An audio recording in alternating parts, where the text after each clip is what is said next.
Assalamualaikum warahmatullahi wabarakatuh, Kang Bro. Ternyata semua prediksi kemarin terbukti. Alhamdulillah sekali lagi, walaupun cuma kisi-kisi, ternyata officially hari ini, kalau sampean tahu, coba Ibu kan lampirkan dulu deh. Ini videonya kemarin Ibu menyebutkan ada sebuah nama, dua nama sebenarnya yang akan disinyalir menggantikan posisi daripada Viñales dan juga menggantikan posisi daripada Franco Morbidelli di SRT. Sama lihat video ini. Jadi dari beberapa informasi yang Ibu kumpulkan, sepertinya memang Yamaha tidak akan menggunakan Maverick Viñales lagi pada sisa musim. Seperti demikian, walaupun belum ada konfirmasi.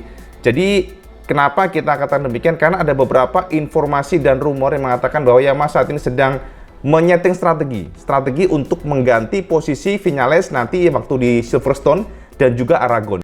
Jadi kalau tidak salah, Cak, jika tidak meleset Kang Mas, ini kan namanya rumor ya. Yamaha sedang menyiapkan Dixon yang pertama, yang kedua Crutchlow yang pasti. Tapi sekali lagi ini semuanya masih rumor dan masih belum diputuskan siapa pengganti Viñales nanti. Namun yang jelas dari informasi yang cukup kuat, Yamaha tidak akan menggunakan Viñales lagi. Nah, Kang Mas, Ibu sudah jabarkan kesamaan semuanya bahwa disinyalir akan ada dua nama menggantikan posisi yang sudah vakum terjawab secara official. Yamaha mengumumkan Franco Morbidelli akan digantikan dengan Jack Dixon di SRT. Sementara Crutchlow akan ditarik oleh Yamaha untuk menggantikan posisi daripada Viñales di Silverstone. Ini sebuah kondisi yang tidak mengejutkan karena kan sampean tahu, Ibu sudah share ke sampean kisi-kisi mengenai ini dan tentu kita cukup penasaran. Kok yo Jack Dixon ini piye ceritanya? Kenapa Jack Dixon? Terus kenapa Crutchlow? Kok bukan Valentino Rossi yang ditarik? Tidak semudah itu. Mereka harus break the contract dan tiba-tiba Valentino Rossi diangkat ke factory dan kita tahu bahwa Rossi juga akan selesai tahun depan. Jadi mungkin semua pertimbangan tersebut dimasukkan oleh Yamaha bahwa mereka tidak menggunakan Rossi untuk menggantikan Viñales di tim factory. Sebenarnya sih kita berharap juga sih, sampean juga berharap kan, Ibu tahu. Teman pasti berharap bahwa di penutupan atau pungkasan karir Valentino Rossi akan tetap bersama factory team. Namun ya udahlah, itu kan sudah keputusan dari pabrikan. By the way, anyway, busway, sampean pasti bingung. Iki sopo tuh Jack Dixon itu? Kenapa Dixon?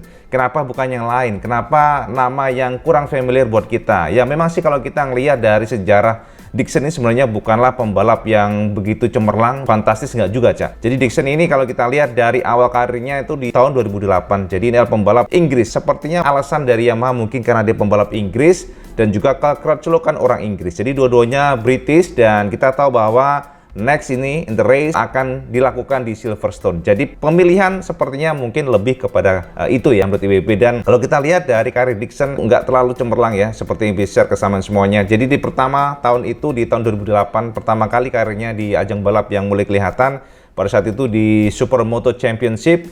Sebelum kemudian dia ke Aprilia Super 10 Championship di tahun 2010.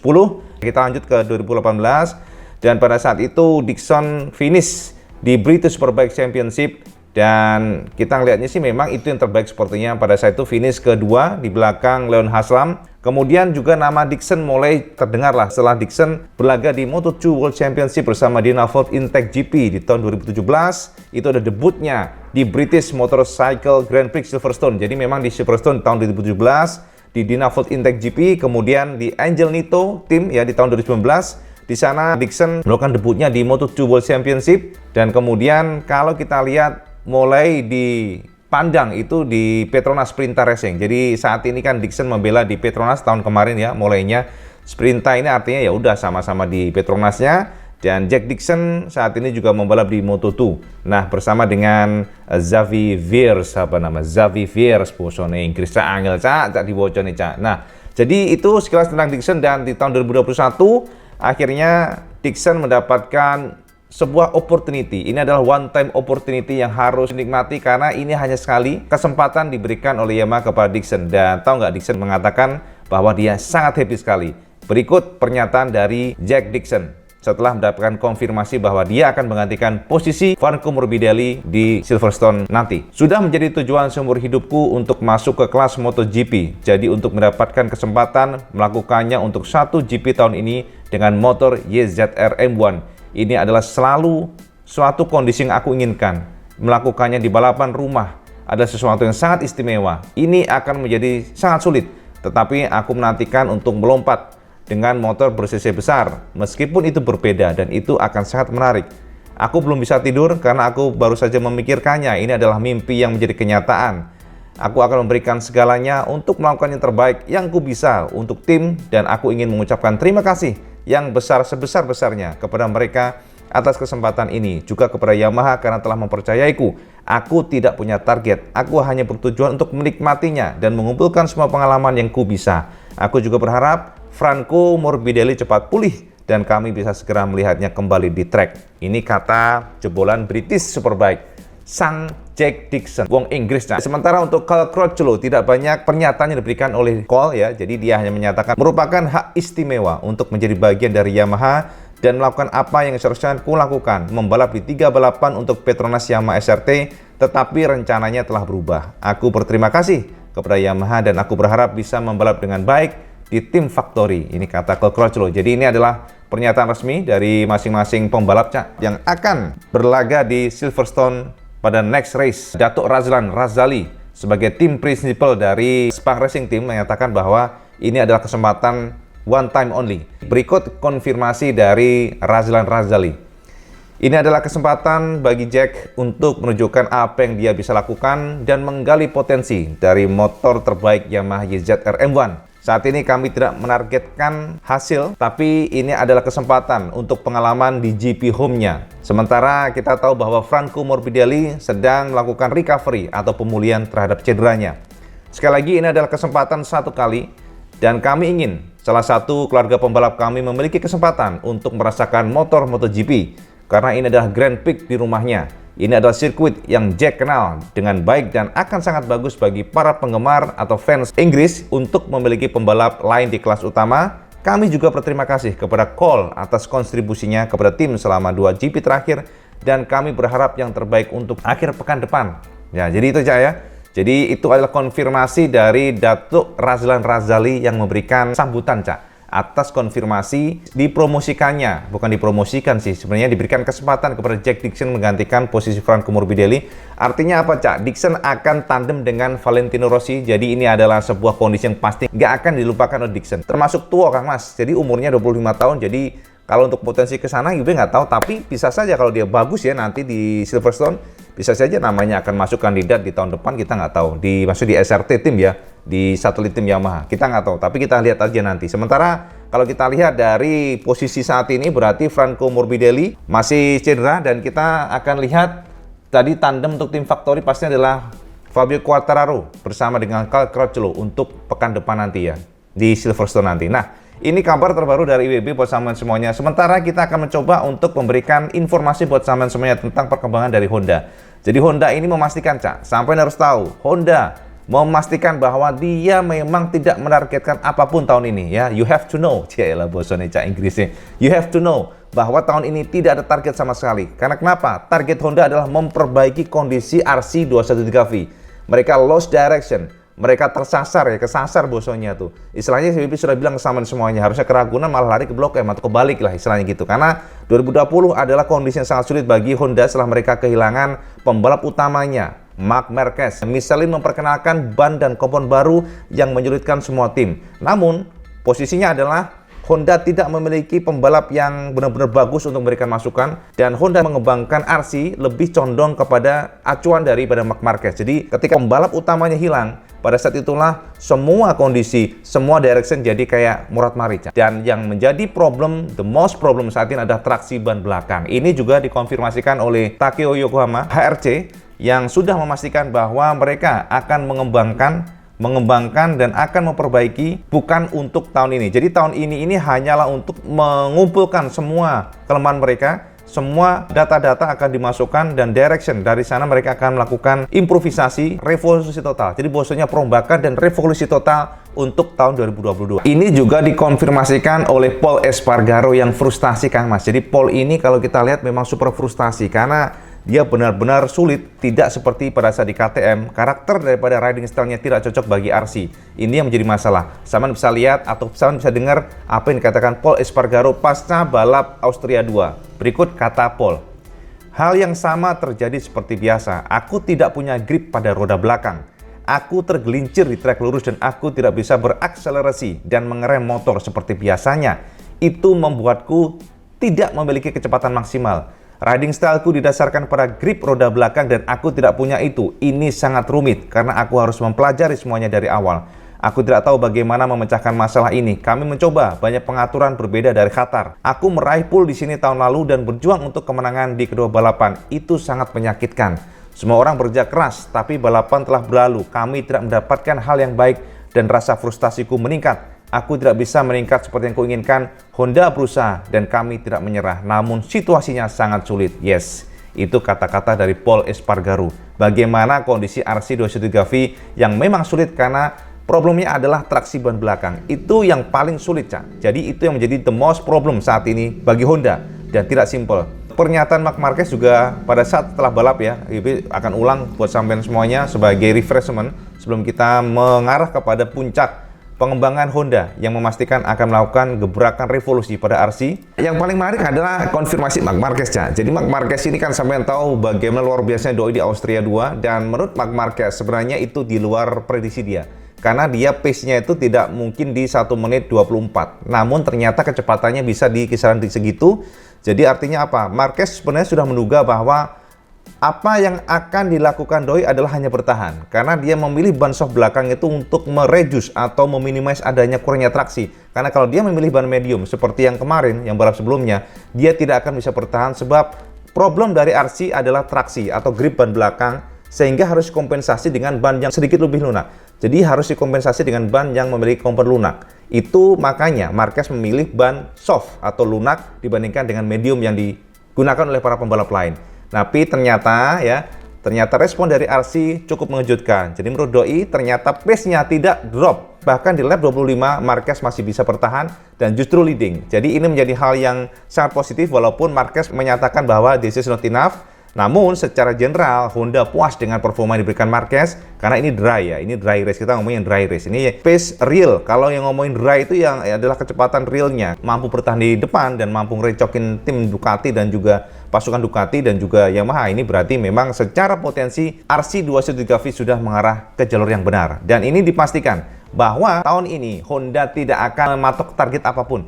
Namun Honda saat ini adalah mengumpulkan semua data yang ada untuk bekal improve atau revolusi RC213V untuk tahun depan. Ini dipastikan atau ditegaskan oleh bos daripada HRC ya, yakni Direktur Teknis HRC Takeo Yokoyama, yang memastikan bahwa mereka akan melakukan revolusi total di tahun depan untuk RC213V. Berikut pernyataan dari Takeo Yokoyama perihal ini.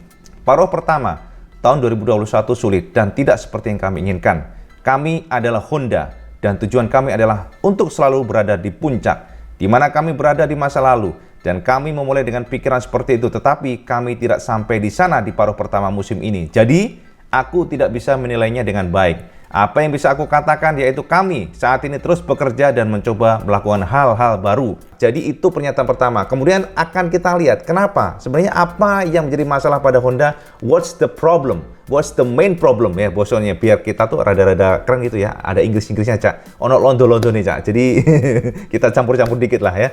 Oke, ternyata menurut Yokoyama seperti ini.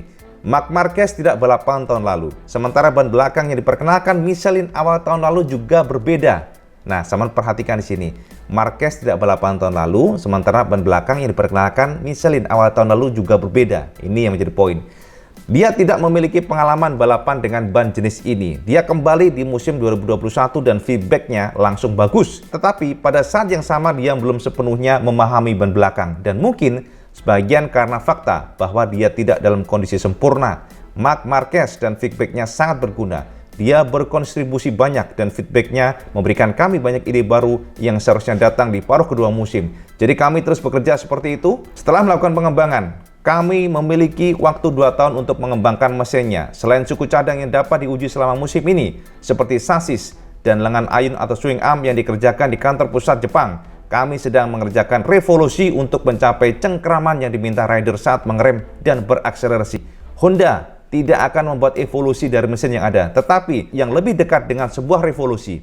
Yang bisa kami coba dengan mesin tahun depan adalah membuat perubahan yang drastis dari tahun-tahun sebelumnya, yaitu perubahan dari tahun ke tahun. Aku tidak ingin kehilangan top speed, tetapi meningkatkan pengereman, masuk tikungan, setengah putaran, akselerasi, dan traksi.